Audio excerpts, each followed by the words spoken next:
Hello students, welcome to today's lecture. I am Dr. Rabiul Hassan, Associate Professor of Pediatrics, and today's topic is bronchiolitis, an important chapter.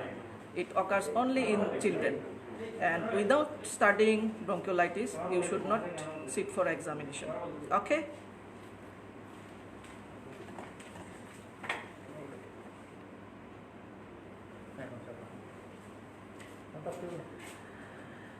Now, what is bronchiolitis?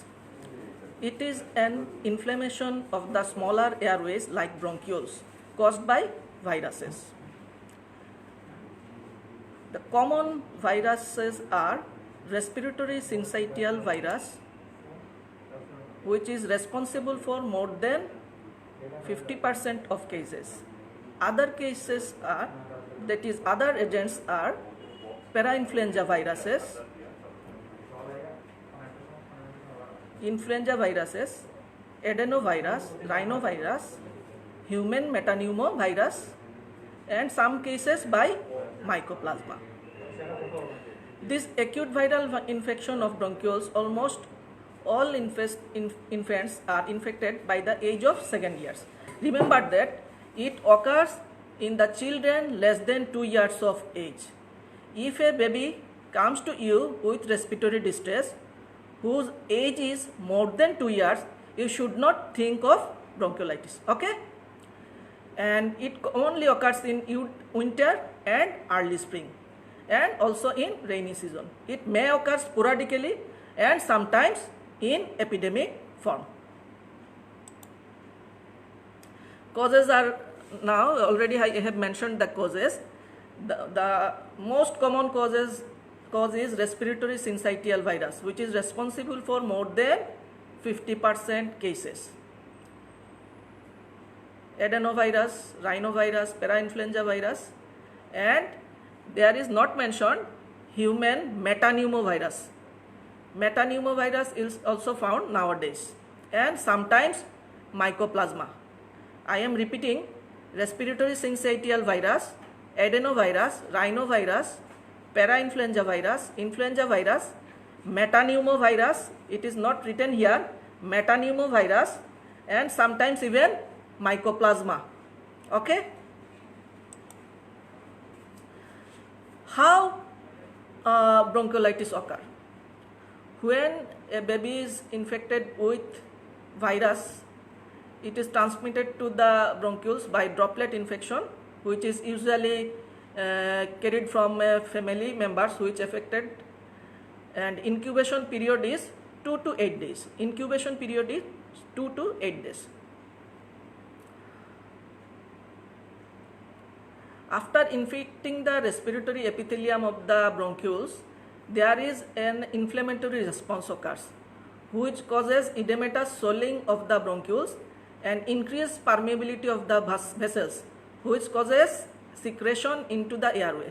This swollen wall of the bronchioles and secretion causes the blockage of the small airways like bronchioles, which causes increased airway resistance, ultimately increased workload, which leads to respiratory distress. If it continues, there will be fatigue of the respiratory muscle, which ultimately will lead to respiratory failure. Okay?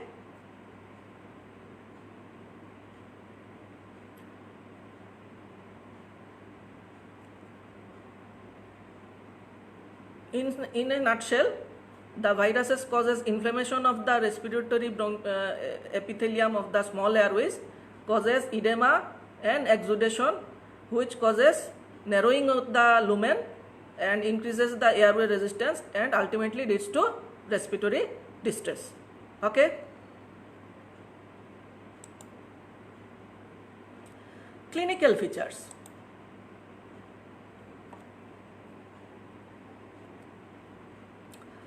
Clinical features. Bronchiolitis is usually diagnosed by clinical features.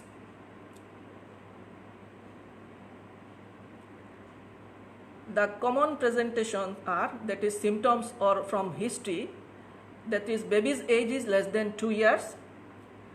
Initially, baby has a history of runny nose, and mild fever, which is followed by paroxysmal cough, respiratory distress. If the respiratory distress is severe, there may be lethargy and weakness of the baby. So, history will be the baby is less than 2 years of age, coming of a poor family and have a history of contact with other patients. Initially, baby has low grade fever, that is mild fever, sometimes fever is also absent, and there is runny nose, which is followed by cough, paroxysmal cough and respiratory distress. If the respiratory distress is severe, baby may become lethargic. What will we find when we will examine the baby? If the baby is mildly affected, there may be patient may be or baby may be playful, okay, and temperature may be raised or may be normal. There will be fast breathing. In severe cases, subcostal recession, intercostal recession, chest indwelling may be present. In severe cases, there may be cyanosis, grunting. If baby cannot take food orally, there will be dehydration. And liver and spleen, I repeat, liver and spleen may be palpable because of the pushing down of the organs by hyperinflated lungs. Okay? Liver and spleen may be palpable due to pushing down of the organs by hyperinflated lungs. And on chest examination, auscultation will reveal bronchial vesicular breath sound with prolonged expiration. I repeat, breath sound will be vesicular with prolonged expiration, and wheezing is the predominant signs. Sometimes crepitation may be present. So there will be vesicular breath sound with prolonged expiration. Wheezing is predominant, that is rhonchi is predominant, and sometimes crepitation may be found. In severe cases, cyanosis also found.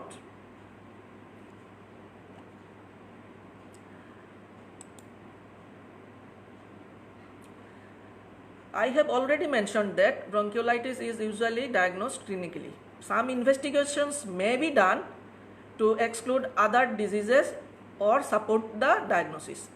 Most importantly, chest X-ray. And most important finding is hyperinflation and hypertranslucency. Hyperinflation means there is air trapping in the lungs, causing it to be inflated, and diaphragm is pushed down. How can we declare a chest X-ray that there is hyperinflation? We will discuss this later. Hypertranslucency occurs due to air trapping in the lungs, which causes more blackish appearance of the lung fields in the chest X-ray. This is the commonest finding. Sometimes there is interstitial infiltrates and there is segmental collapse due to blockage of the airway, which appears sometimes like consolidation or patchy opacity. But most important findings, remember that hyperinflation and hyper. If you do complete blood count, as it is a viral infection, the total count of WBC will be normal. In severe cases, arterial blood gas analysis may be done. In severe cases, arterial blood gas analysis can be done to detect hypoxia and or hypercapnia and acidosis.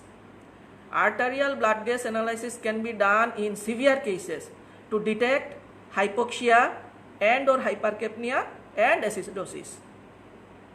Virus isolation is not necessary in clinical practice, but study purpose virus detection may be done by PCR or ELISA.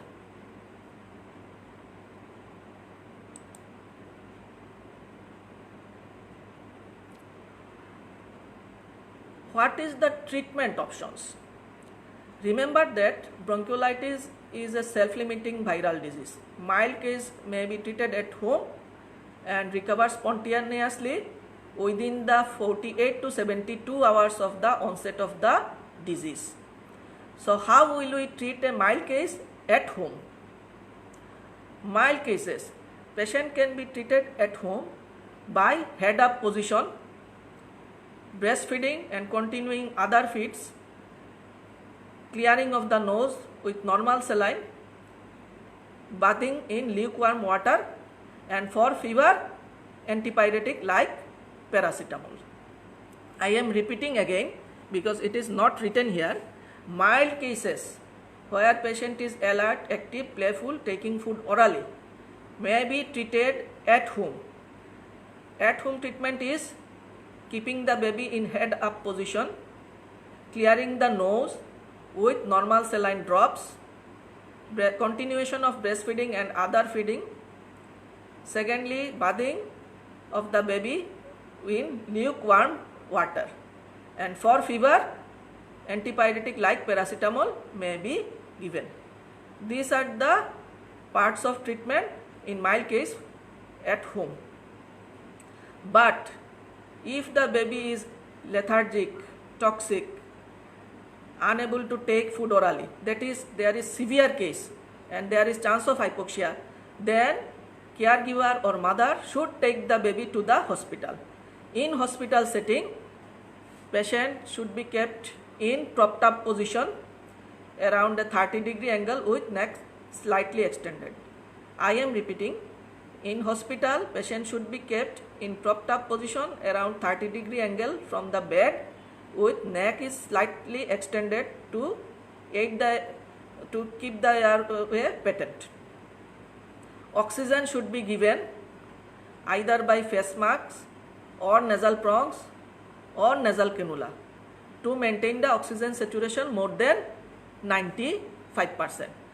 And to detect oxygen saturation, pulse oximetry is very important.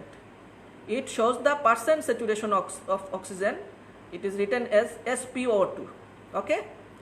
Pulse oximeter is important to detect the level of oxygen saturation, which is called SpO2, that is percent saturation of oxygen.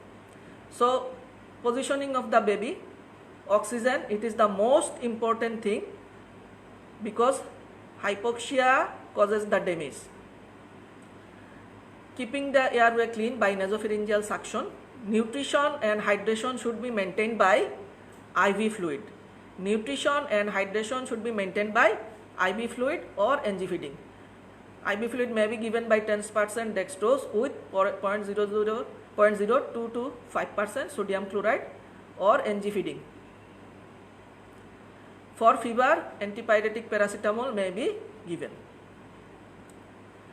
And oxygen is the cornerstone of the treatment. Question is, when will we give oxygen? In another words, it is the indication of hospitalization. So, when will we give oxygen? Or question may come, when will we hospitalize a baby with bronchiolitis? These are the same. Requirement for oxygen or requirement for hospitalization. When? If respiratory rate is very severe, that is respiratory rate is more than 70 breaths per minute. Baby is very restless, having inconsolable cry. Restlessness means baby is hypoxic.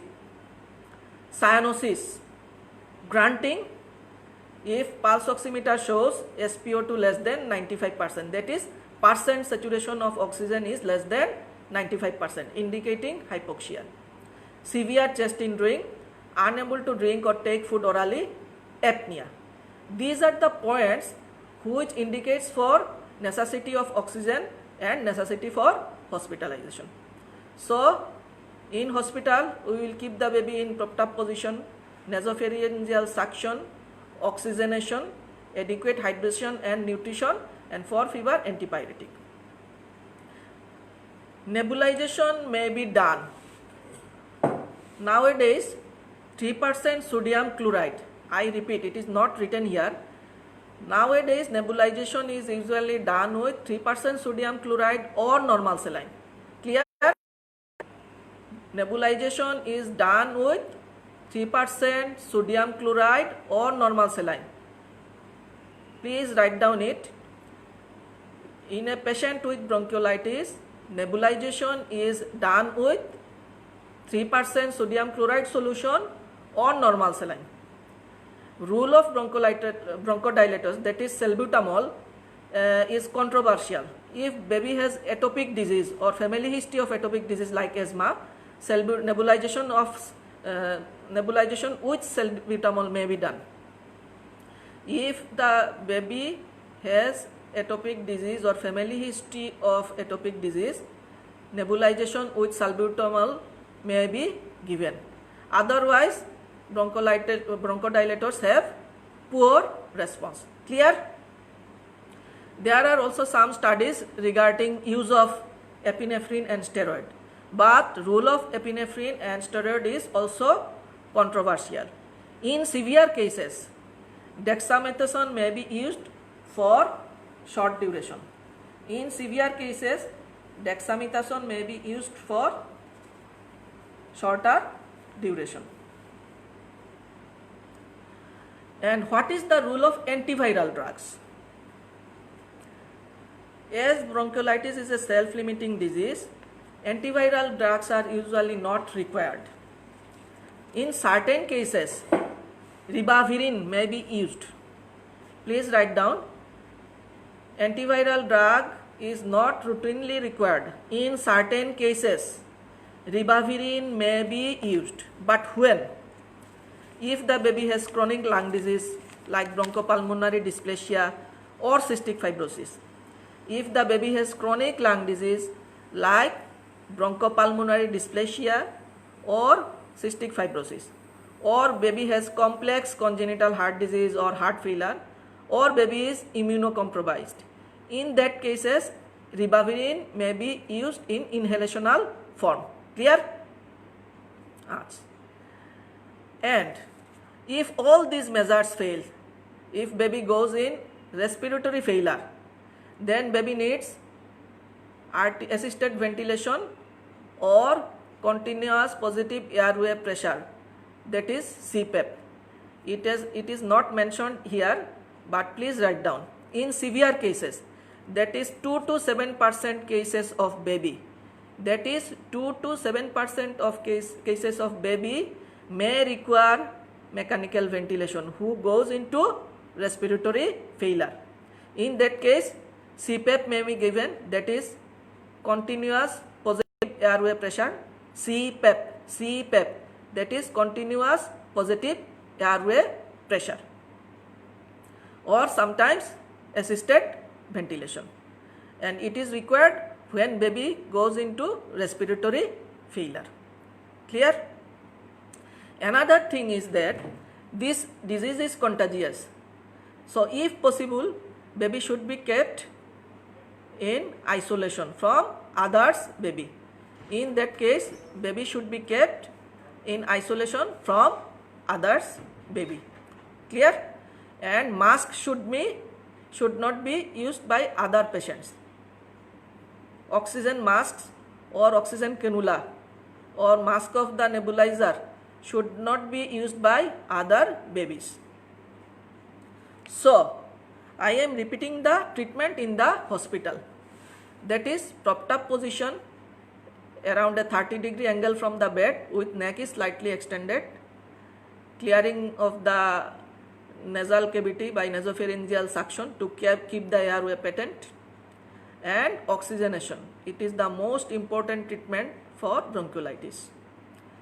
And oxygen can be given by mask, nasal prongs or nasal cannula.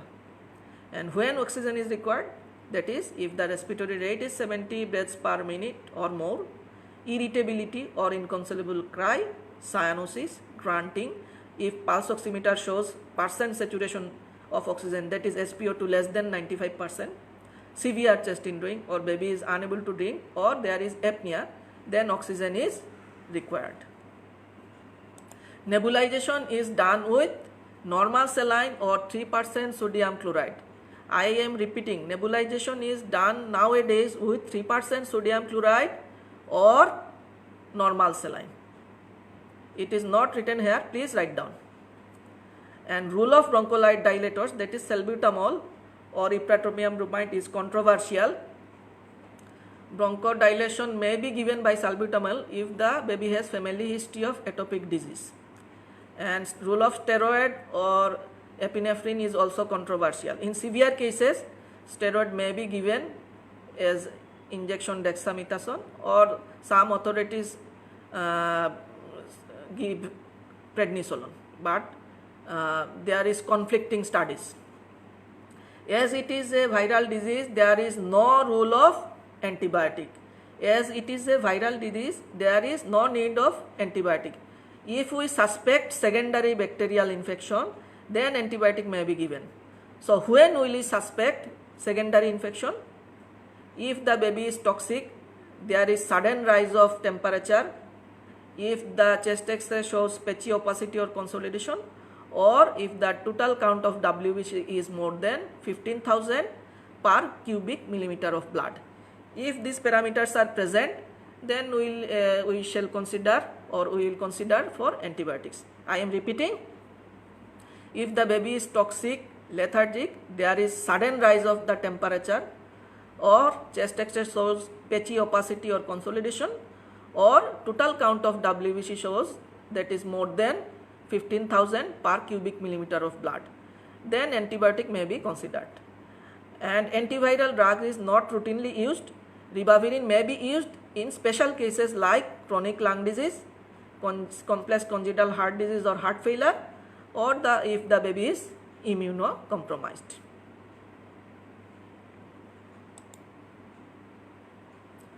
What are the complications of bronchiolitis? Severe cases may lead to respiratory failure, already mentioned. There may be secondary bacterial infection leading to pneumonia, and more importantly, 30 to 50% cases of babies may develop asthma in later life, especially who has family history of atopic disease. 30 to 50% cases of baby having bronchiolitis may develop asthma in later life, especially who has family history of atopic disease. And sometimes that, though rare, it is less than 1%.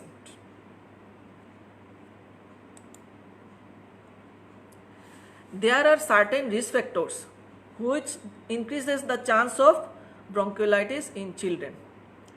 There are certain risk factors which increases the risk of bronchiolitis in children less than 2 years of age. What are the risk factors? That is lack of breastfeeding.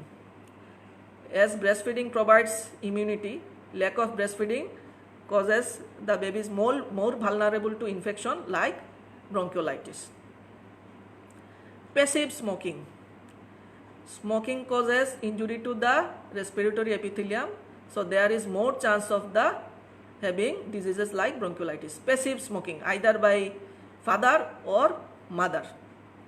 Smoking either by father or mother. Male genders are more affected. Less than 2 years of babies are more affected, but 3 to 6 months is the peak age, because the lesser the age, the more chance of having the disease, because their airways are smaller, so easily occluded. Infection causes occlusion of the airways, so if the airways are smaller, especially in small children like 3 to 6 months of age, there is more chance of having bronchiolitis. Premature low birth weight babies, because their immunity is low. Low socioeconomic status causes more chance of infection. Wood burning stove causes indoor air pollution, so increases the chance of bronchiolitis. There are also seasonal variation. Winter and early spring and sometimes in rainy season increases the chance of bronchiolitis. Winter season and early spring and sometimes rainy season increases the chance of bronchiolitis.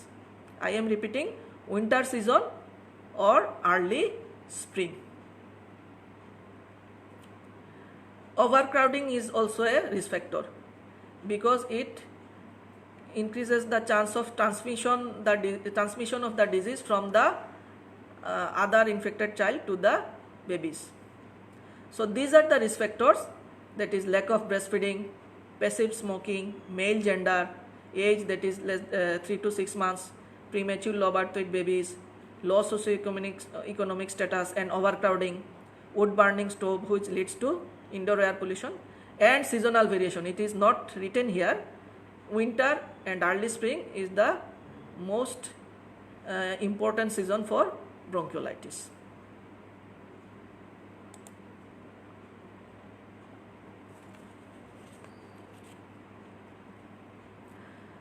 How will we counsel the mothers, or how will we advise the mother?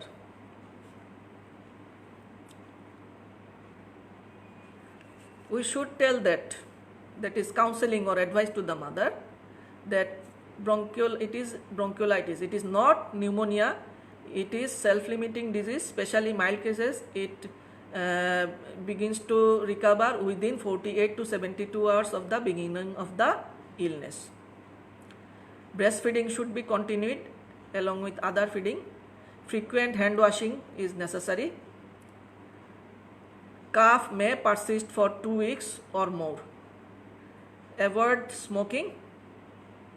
There may be recurrent wheezing after bronchiolitis, and there is chance of asthma in future life. So these are the advice or counseling to the guardian or to the mother. What are them? Hand washing to before and after handling the baby to avoid the spreading of the disease. Second, breastfeeding should be continued along with other feeding, and it should be told that it is not pneumonia, it is bronchiolitis. Maximum cases are self-limiting, does not require hospitalization, and usually mild cases begins to recover within 48 to 72 hours of the disease. Cough may persist for 2 weeks or more, and smoking should be avoided, and home management I have already mentioned.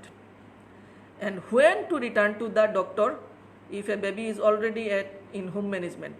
These are if the baby is toxic, unable to take food orally, there is severe chest tendering, lethargy or sudden rise of temperature. That is, if the baby deteriorates or respiratory distress increases, then baby should be taken to the hospital. Clear?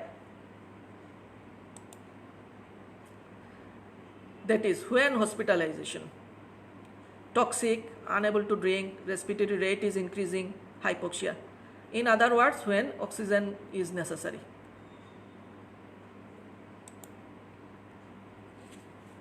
Now an important question. How will you differentiate bronchiolitis versus pneumonia?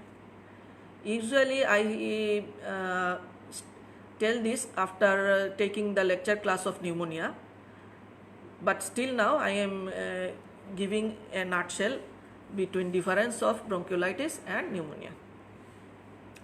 Bronchiolitis occurs in children less than 2 years. It only occurs in children.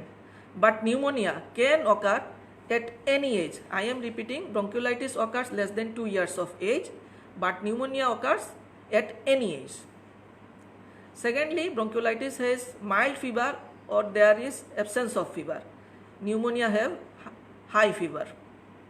Bronchiolitis has low fever or absence of fever. Pneumonia have high rise of temperature. Bronchiolitis usually preceded by runny nose. In case of pneumonia, runny nose is less common. Bronchiolitis is preceded by runny nose, but in case of pneumonia, runny nose is less common. Mild cases of bronchiolitis are playful. Mild cases of bronchiolitis are playful, though severe cases may be toxic. But in case of pneumonia, patient is always ill-looking, lethargic or toxic. Okay? If we auscultate the lungs, there will be vesicular breath sound and prolonged expiration in case of bronchiolitis. In case of pneumonia, if it is bronchopneumonia, breath sound will be vesicular. If it is lower pneumonia, breath sound will be bronchial. I am repeating, in case of bronchiolitis, breath sound will be vesicular with prolonged expiration. And in case of pneumonia, if it is bronchopneumonia, breath sound will be vesicular. If it is lobar pneumonia, breath sound will be bronchial.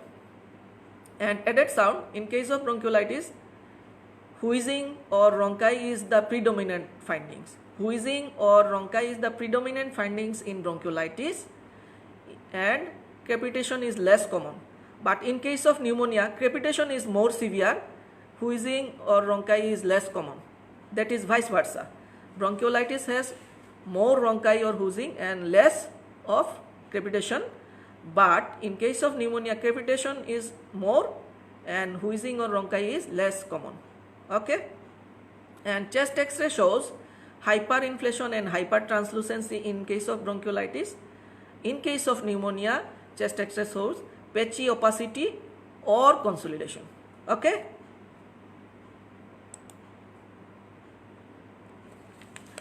Now, we have already discussed bronchiolitis, its pathogenesis, causative agents, clinical features or how a bronchiolitis patient presents, investigations, treatment options, counseling to the mothers, indication of oxygenation or hospitalization, and difference between bronchiolitis and pneumonia. Now the question, when to discharge a baby from hospital? When to discharge a baby from hospital? 3 points. Remember that appearance of social smiling, that is baby is again playful, appearance of social smiling, no requirement of oxygenation. Baby was admitted to the hospital for oxygenation. If baby does not require any oxygenation, then we should think of discharge, and taking food orally. These 3 points: appearance of social smile, no requirement of oxygenation, and taking food orally.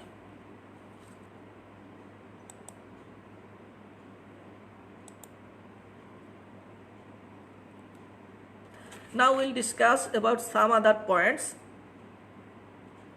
That is what if you may be asked about the outcome or prognosis.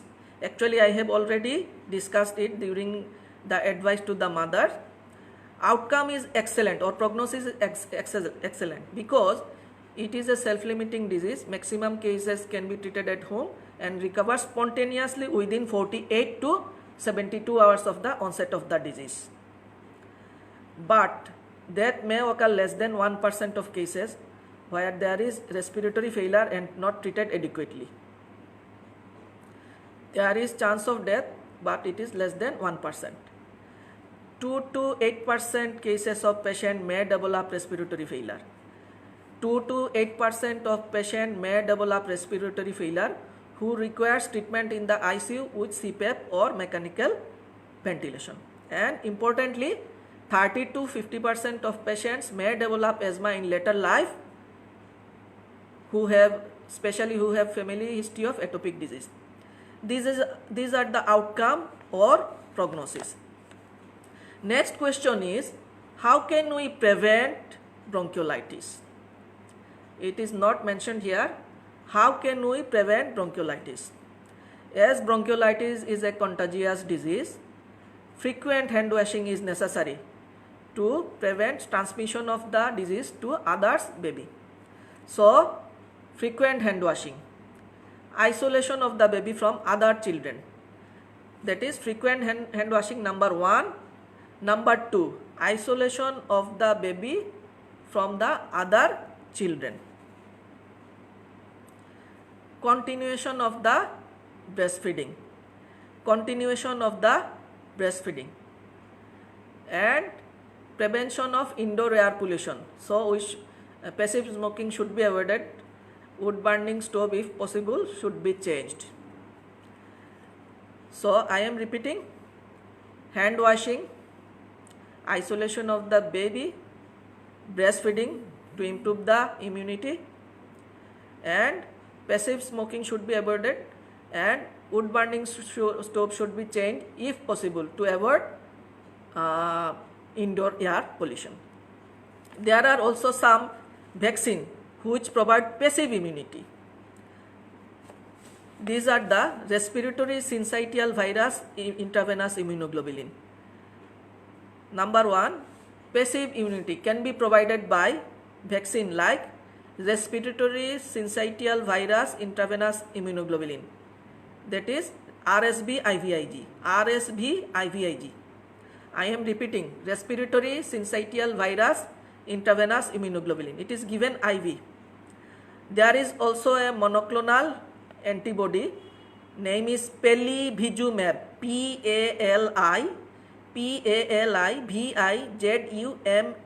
Palivizumab. This is a monoclonal antibody given IM. These vaccines may be used in a baby who has high risk in the season of bronchiolitis to prevent bronchiolitis. That is vaccines. The vaccines are, that is passive vaccines, respiratory syncytial virus intravenous immunoglobulin or monoclonal antibody, that is Palivizumab, may be given IM in a baby who has high risk in seasons of bronchiolitis. Clear?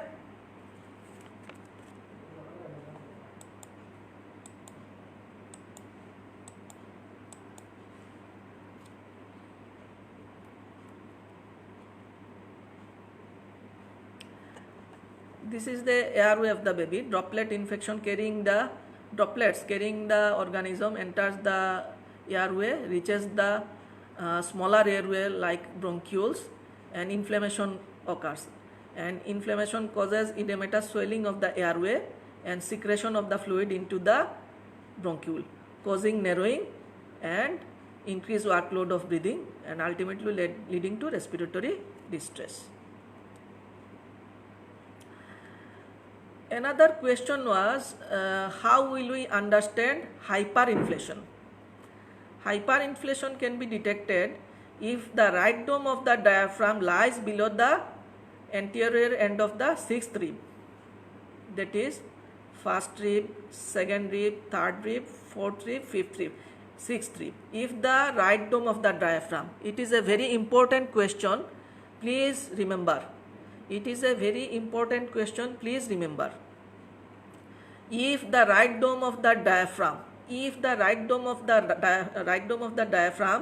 lies below the anterior end of the sixth rib, number 6, if the right dome of the diaphragm lies below the anterior end of the sixth rib, then it is considered hyperinflation. So that is the anterior end of the first rib, second rib, third rib, fourth rib, fifth rib, it is sixth rib, marginal. If this dome of diaphragm lies further below the anterior end of the sixth rib, then it is considered hyperinflation. And hypertranslucency, it is hazy, lungs fields are hazy. In case of hypertranslucency, this will be more blackish, like black hair, due to trapping of the air into the lungs. These are the two important questions. What is hyperinflation? I have already mentioned. And what is hypertranslucency? Hypertranslucency occurs if the air is trapped inside the lungs, causing more airy lungs, and X-ray passes easily through the lungs. So lung field becomes more blackish. It occurs in bronchiolitis, it occurs in asthma.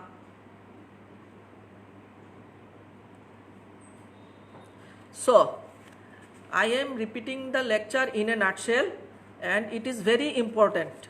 Don't sit for exam without studying bronchiolitis.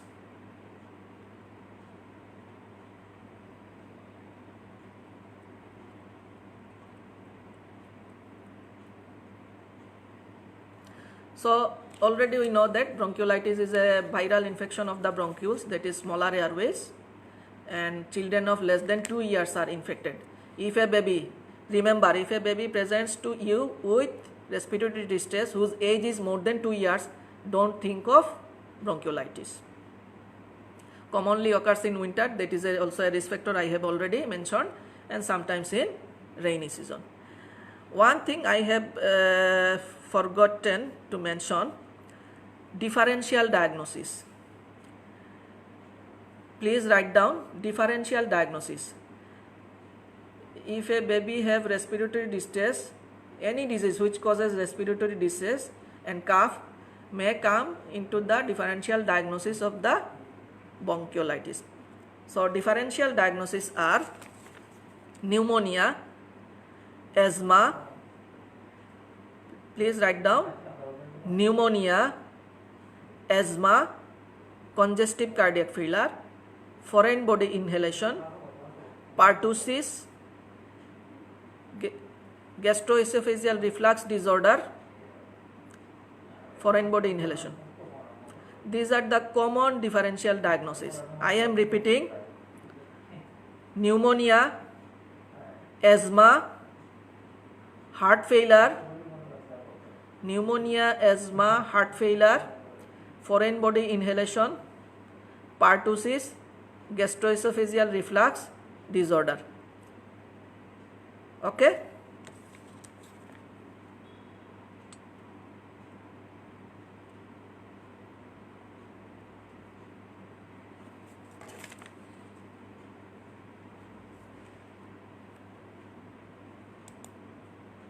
These are the causative agents, that is respiratory syncytial virus, adenovirus, parainfluenza virus, rhinovirus, influenza virus, and it is not written here, metapneumovirus, METAPNEUMO, metapneumovirus, and sometimes mycoplasma. Pathogenesis is already mentioned.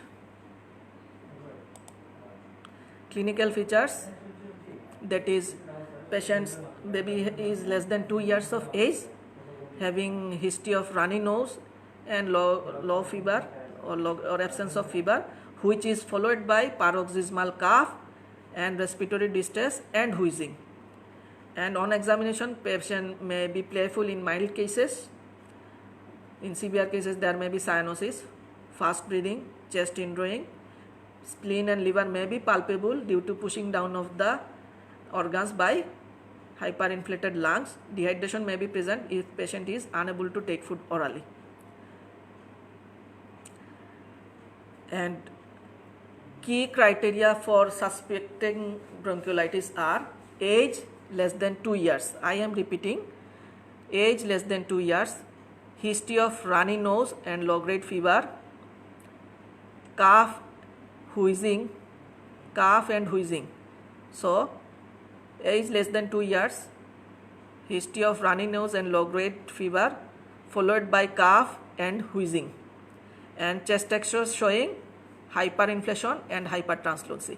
These 3 or 4 points if present in a baby, we should think of bronchiolitis. That is age less than 2 years, low grade fever or absence of fever, runny nose which is followed by cough, respiratory distress and wheezing, and chest X-ray showing hyperinflation and hypertranslucency.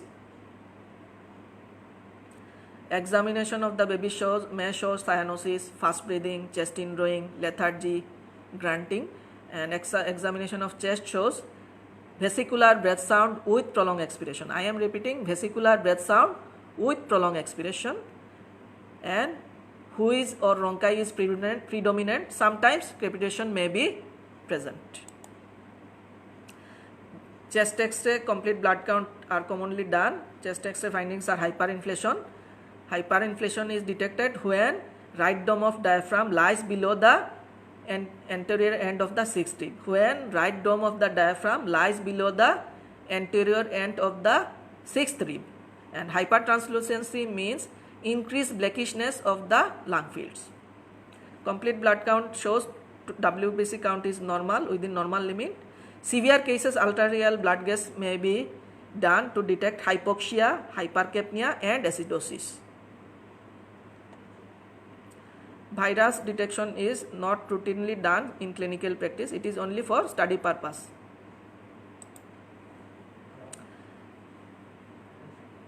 Treatment is already mentioned. Hospitalization in severe cases, propped up position with extending the neck at 30-degree angle and clearing of the nose, oxygenation, indication of oxygen or hospitalization already mentioned. Nebulization, it is not written here. Nebulization is with normal saline or 3% sodium chloride. Rule of bronchodilators like salbutamol is controversial, may be given if the baby has history of atopic disease or family history of atopic disease. And there are conflicting studies regarding use of steroid and epinephrine. Some studies shows good result, some studies show no result at all. In severe cases, dexamethasone or prednisolone may be used for short duration. As it is a viral disease, if you are asked question about the rule of antibiotic, say that there is no rule of antibiotic. If we suspect secondary bacterial infection, antibiotic may be used. How will we suspect? That there is sudden rise of temperature, there is toxicity or increasing respiratory distress, or chest X-ray shows patchy opacity or consolidation, then we may consider for antibiotic. Antiviral drug is ribavirin, but it is not used routinely, only in certain cases like chronic lung disease, congenital heart disease and immunocompromised patients. And pelivizumab and respiratory syncytial virus immunoglobulin, it is given intravenous, that is RSV-IG, and pelivizumab IM. It is mainly given for as a preventive therapy in a high risk patient in the season of bronchiolitis. Complications are respiratory failure, secondary pneumonia, 30 to 50% cases develops asthma, and that is less than 1%. Respiratory failure may occur in around 2 to 7% cases who requires CPAP or mechanical ventilation. In treatment, it is not mentioned. If baby develops respiratory failure, I am repeating, if baby develops respiratory failure, it is a part of treatment. If baby develops respiratory failure, then give CPAP, that is continuous positive airway pressure, or assisted ventilation.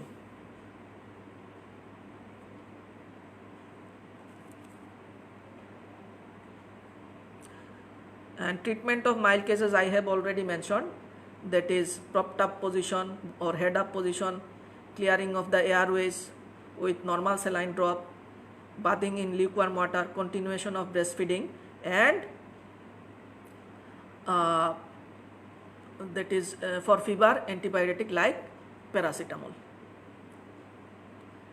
But in that case, caregiver should be given information regarding when to return to the doctor. These are if respiratory distress increases, if the baby is toxic, if he is unable to take food orally, that is if danger signs appears, patient should be taken to the hospital. Risk factors are already mentioned. Sometimes questions are asked, why 3 to 6 months of age is more vulnerable? Because their airway has low caliber, so easily occluded by the inflamed bronchioles and secretion, so they are more vulnerable. Passive smoking causes damage to the respiratory epithelium, increasing the chance of bronchiolitis. Lack of breastfeeding causes lack of immunity, so increasing the chance of bronchiolitis. And male genders are always suffers from certain kind of disease, because immunity depends, genetic factors of immunity depends on some mainly on the X chromosome, as female has 2 X chromosome and male have only 1 X chromosome, so males are thought to be affected more. Premature baby have low immunity, and low socioeconomic status is usually associated with overcrowding, so easily disease is transmitted. And wood burning stove causes indoor air pollution and more damage to the respiratory epithelium. And seasonal variation is winter and early spring. These are the advice to the mother or counseling to the mother, that is frequent hand washing, continuation of breastfeeding, and that is it is not pneumonia, it is self-limiting. In case of mild disease, usually within 48 to 72 hours it recovers. And cough, important thing is it should be told that cough may persist 2 weeks or more. And another thing is there may be recurrent wheezing after bronchiolitis. So these are the common suggestion or advice to the mother, or you can say it the outcome or prognosis. Avoid smoking, and home management already mentioned.